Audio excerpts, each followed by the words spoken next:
Hi guys! I'm so happy kasi last vlog nagustuhan nyo yung ating mini food trip sa Quiapo. And this time, syempre nakinig kami sa mga comments ninyo. Thank you sa mga nagpadala ng comments. Ito po yan. And nandito kami ngayon. Wala iba kundi sa Pasig.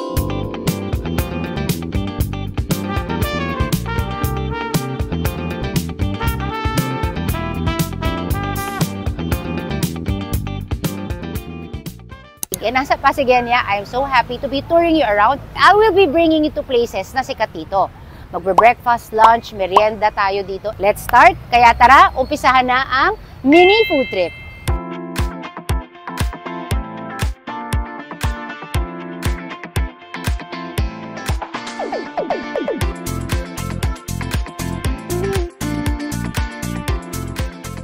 Una natin titikman yung pan de coco. Ayan siya. Favorite ko talaga yung pan de coco. If it's not Spanish, ito lagi kong kinukuha. Oh, harap. Malambot. And marami siyang filling. Next is bonete. Bakit kay bonete? Dahil mukha siyang bonnet. Very soft. Mainit-init pa po. Masarap din. Kahit wala ng palaman, pwede. Itong next, para din siyang yung parang monay putok eh, no? Na matigas. Tikman natin yan.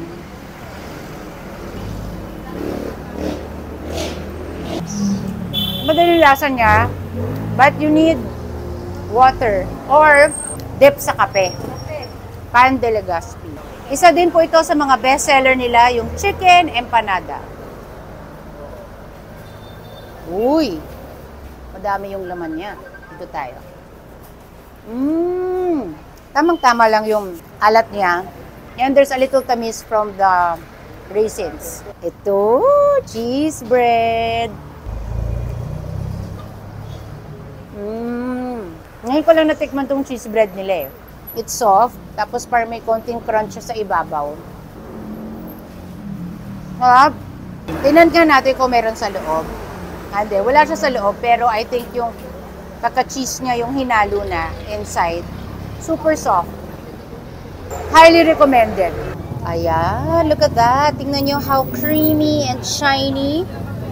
This is one of their best sellers, ang egg pie.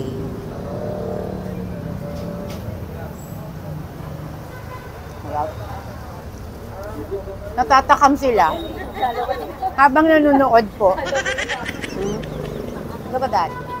Hindi siya masyado kasing matamis. Tapos, sa pa nga, nakalimutan ko agad yung lasa. Smooth. Regular ensaymada. Lambot. Yung lasa nito, kakaiba kasi, lalasa mo yung, it's really baked sa pugon. Malinamnam siya, soft. Very basic din naman yung lasa niya. Pero masarap. Braso de Mercedes. Isa to sa kanilang mga best sellers. And ang recipe is noon-noon pa. So ngayon ko lang din ito matitikman. Kasi like what I've mentioned, ang madalas ko nakakain dito yung mga breads, tsaka yung crackers, yung mga ibang pastries nila. So ito. Mabigat siya. So, yun yung parang custard, egg whites. Let's give it a try. Wow! Marap! Yema! Hindi siya nakakaumay. Gusto mo pa na isa pa. Light, makapal yung filling. Ngayon naiintindihan ko bakit siya bestseller. Kasi yung ibang ganito, when you buy outside, parang puro hangin. Ito, very filling. Braso de Mercedes. Wow! Ito po yung one whole ng Braso de Mercedes. It's 520. Actually, sobrang sulit. Kasi, ang laki niya. Jumbo. And then, nung tinikman ko, talagang grabe. Sa filling, lasang-lasa mo talaga. Hindi tinipid yung ingredients. And then, half nito is 260. Sulit na po. Kayo po papapilin, anong favorite nyo dito?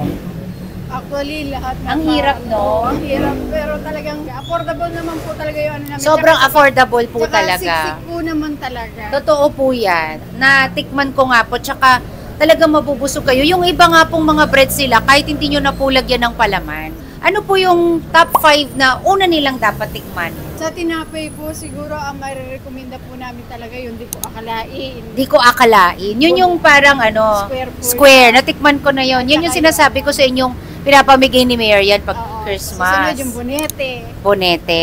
Yan. Tapos yung pandikoko. Pandikoko. Ang sarap ng Saka pandikoko.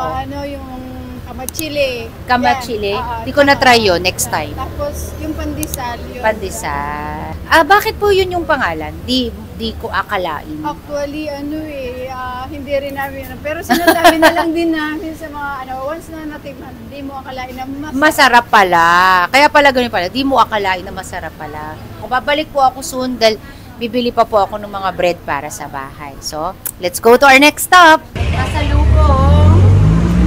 Meron tayong half ng braso. And for lunch, we went to Ados Pansiteria, which is kilala rin dito yan sa Pasig. Unfortunately, nasira po yung audio ko dito, kaya voice over na lang po muna tayo.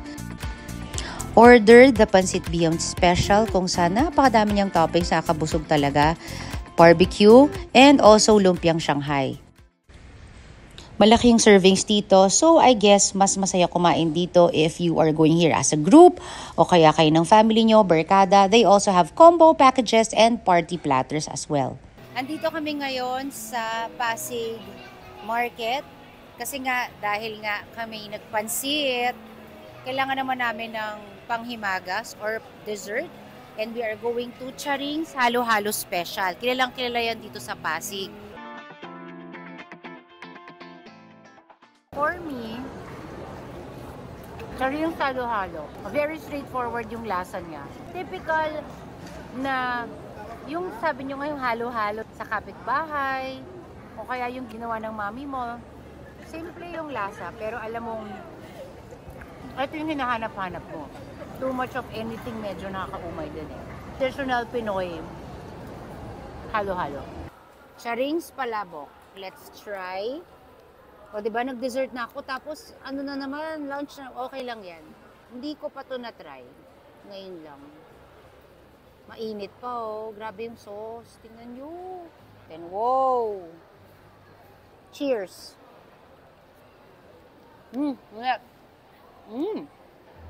Sarap ng sauce. Alam nyo, kakainin ko pa to. Pero super busog na ako. Dahil nag-halo-halo na po kami. Pang dinner na lang po. So yan, pag dumaan kayo dito, may dessert na kayo, and then may lunch, may ulam, merienda food. Actually, more pang merienda food din sila eh, di ba? Charing's. Thank you, thank you. Hi, Mami Ses. And thank you. Ito, pinangalan daw niya to sa mami niya. Okay, ayan, napadaan kami kasi nga after namin mag-lunch, nag-crave kami ng something na sweets. Kaya ayan. Eh napansin ko hapon na pero again pinipilahan pa rin kayo. Opo, bali ngayon nga medyo rainy season. Umaabot po kami hanggang dulo. Saka may Grab na rin kayo eh. Opo. Di ba nasa Grab Saka, na kayo? ang ano po niyan kasi, ang aming butihing Mayor Vico, kita niyo naman po, ang yan ang endorser nakita ko yung picture. Nakita niyo nandun. si Mayor kapag talaga ano yan, sasabihin niya, Ate Ses, gusto ko ng halo-halo. Mahilig din kasi siya sa sweets. Oo. Paano sa tingin nyo, Ate Ses, yung naging secret? Bakit hanggang ngayon eh, tinatangkilik pa rin yung Kasi mapapagmalaki ko po dito sa mutya ng Mega Market, yung quality, kahit kapag palengke niya, inaano ko na malinis. Kaya kung mapapansin nyo, customize yung ano namin, puro disposable, para at least maka-cater din na pag dito kayo pumunta sa palengke, yung pangmasa, yung mura ng presyo niya, at the same time, hindi namin siya tinitipid po. Kaya may mga vlogger din po na Oo nga, napansin ko nga po. Tsaka pag taga-Pasig po kayo, talagang kilala nyo po dapat ang Opo, Charing's. bali, heritage na po yan. Kasi nakapagtapos ako dahil sa Charing's Halo. Wow. Maraming salamat, Thank you po. Ate Ses, sa pagpapaunlak sa amin. Thank you. Guys, ang specialty din dito is the Pansit Palabok. Meron din silang tokwa, mga ulam, lugaw. It's already 2. Pero kung makikita nyo, may pila pa rin dito. Here naman sa channel natin, we like featuring mga businesses na nakaka-inspire. Kasi sabi nga ni Ate Ces, diba, dito na rin siya nakapagtapos ng pag-aaral. Isa sa bagay na nakaka-encourage sa akin, kahit ano pa sigurong ginagawa mo in life, pero if you just put your heart into it, be passionate sa pagtatrabaho mo, talaga magiging successful ka. Doesn't matter kung nasaan ka pa, nasa mindset mo yan tsaka yung willingness mo na maging successful in life. Sabi ko, friend, ang take-away natin dito is yung mga natututunan natin sa mga negosyante na matagal na sa negosyo. Tsaka, di ba, nakakatapos sila ng pag-aaral just because of dedicating their lives into yung mga businesses or business nila. Hanggang ngayon, di ba, nakikita mo, hands-on pa rin sila. Sabi ni Ate Ann, na yung take-away niya. Yung mga pagkain. Yung take-out niya. On the way home, ayan, maalog-alog pa. Thank you so much for spending the day with us. I hope you enjoyed our mini food trip. And we'll see you again on the next episode. And don't forget to watch out for my recipes also coming soon. Bye!